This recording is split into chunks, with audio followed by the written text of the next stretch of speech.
Welcome to the Four Quarter Lives podcast.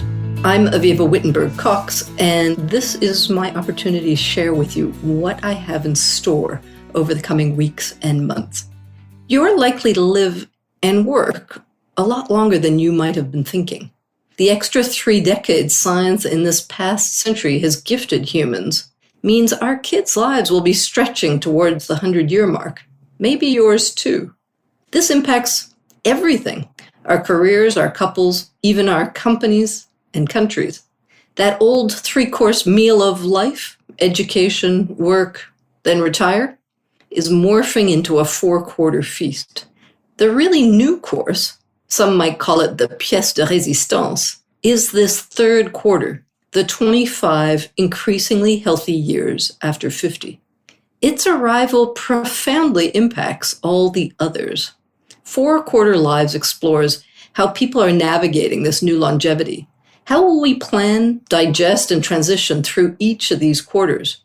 And what are the impacts of this new 3rd quarter on all the others? The arrival of Q3 and its quarter century of extra time to work, create, and recreate should lessen the pressure on people in Q2 in their 2nd quarter.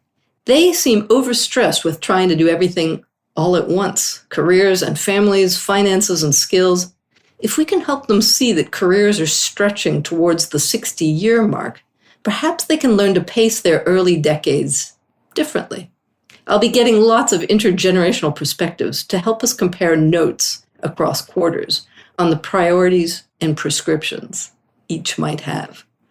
Now, death and decline are not particularly popular topics, but as I've learned from longevity research, philosophy classes, and my own family passages this past year, familiarity breeds comfort and a more mindful enjoyment of the present. There's nothing like the presence of death to make you appreciate what poet Mary Oliver calls your one wild and precious life. So learning how to plan and understand our 4th quarters might also help us use our 3rds better. And finally, the secret of longevity actually lies in our 1st quarters. Much of the increase in longevity around the globe this past century, those extra 3 decades we've added, are thanks not as much to lengthening lives as they are to the fall in child mortality. And many of the secrets of healthy aging, lifestyle, nutrition, fitness, and family begin in what Nobel Prize-winning economist James Heckman calls the first 1,000 days. So welcome to 4 Quarter Lives. I'm Aviva Wittenberg-Cox. Join me in exploring how to craft and walk a new roadmap for longer lives. I'll start by exploring a group of people with an entirely new take on their own 3rd quarters.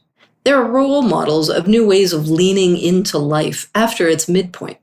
Rather than retiring after long and illustrious careers, they're choosing to go back to school. Instead of recreation, they're doing recreation, and they don't want to do it alone. They've gone to some of the world's pioneering programs, Harvard's Advanced Leadership Initiative and Stanford's Distinguished Careers Institute, that have helped redraw and extend their personal plans and ambitions for this new phase of life. I'll also invite experts on all things longevity, aging, and demographics, from Harvard, where I'm studying this year, but also from across the globe. A lot of the writing and speaking about longevity seems to be done in the English-speaking world, but a lot of successful models and initiatives may be better managed elsewhere. So we'll go exploring. What countries are best to age in? I'm personally interested as I'm wondering where to live next, and policies on aging are going to be part of the puzzle. Finally, we'll also focus on how companies are adapting or not. This is still a subject not so present on the corporate radar. It reminds me very much of where companies were a quarter century ago when I started working on gender balancing the business world. I think where gender was the 20th century shift, age will be the 21st.